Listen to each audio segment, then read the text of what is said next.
New heroes were born. Their names, the Flying Warriors. The great adventures of 5 young heroes from the light dimension now begin. The super action system and artificial intelligence enables players to enjoy the speedy and realistic versus action. It also includes an independent mode that lets a maximum of 8 people participate in fights against each other.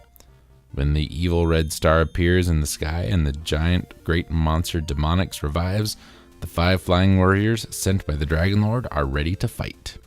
This is Flying Warriors. Culture Brain made it. They released it to us in 1991. It's kind of a mishmash.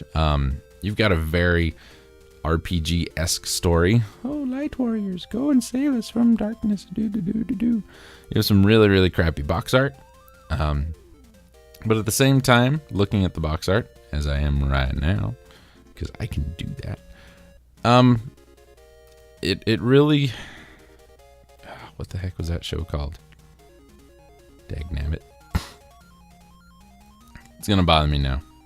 There was a show, it was a Japanese show, cartoon, and like pretty much the color scheme of our heroes here matches up with the color schemes of the 5 characters in that show. Anyway,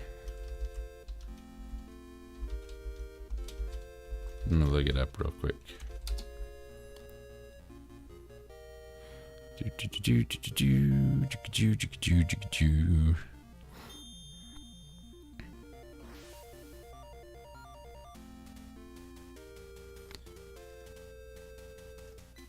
No, that's wrong.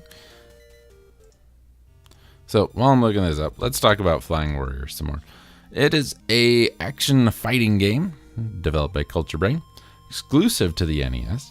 It's a mixture of 2 Famicom games in the Hiryu no Ken franchise, namely the 2nd game and the 3rd game. It implements ideas and elements from both games, thus making it hard to tell which of the 2 is officially its Japanese version.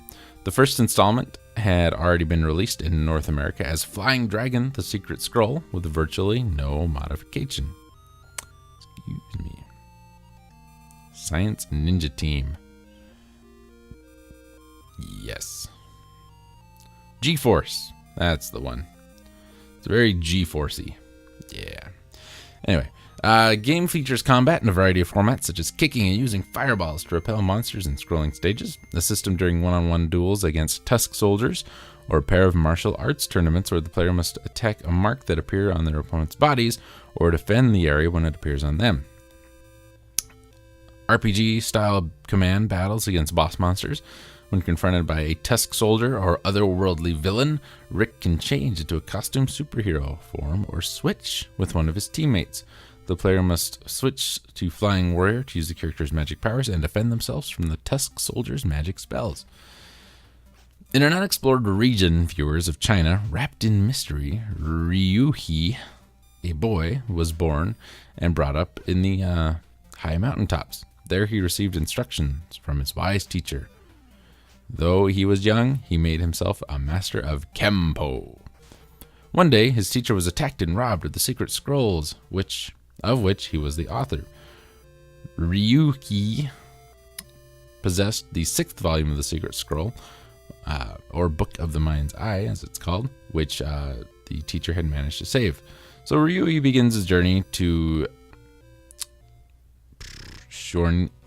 Shorinji in compliance with his teacher's last request. The bishop welcomes him and regarded him as one of the titans of Kempo. 6 years later, they received a letter of challenge from the Tusk soldiers, a mysterious organization of enemies. Ryuhi is determined to take part in the upcoming World Tournament of Contact Sports as a representative of his style. His desire is to prevent the Tusk soldiers from becoming champions of contact sports at the tournament. I'm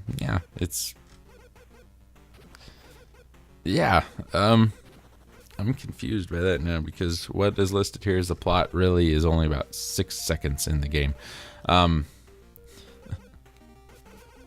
It's an interesting game. The cutscenes are pretty good.